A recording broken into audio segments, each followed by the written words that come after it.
He was really good. আর Lamine ইয়ামালের সবচেয়ে ইন্টারেস্টিং যে বিষয়টা, আমি জানি যে আপনারা সবাই ব্যাপারটা খুব ভালো মতো নোটিস করেন এবং কুলাররা যারা আছেন তারা তো ডেফিনেটলি জানেন ব্যাপারটা আসলে কি হচ্ছে ওকে নিয়ে।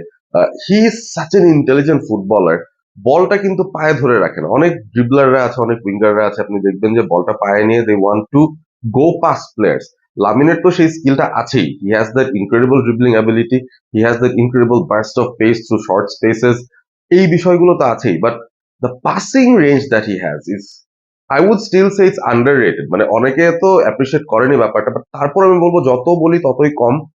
এত দুর্দান্ত ক্রিয়েটিভ একটা উইঙ্গার যে নিজেও আবার গোল করতে পারে ওয়ার্ল্ড ফুটবলে। I don't see anyone better then him right now, in all honesty. So anyway, Lamine Yamal, he got into the score sheet. Obviously, it wasn't an easy finish. তার আশপাশে ডটমুন্ডের একজন defender, he was pushing him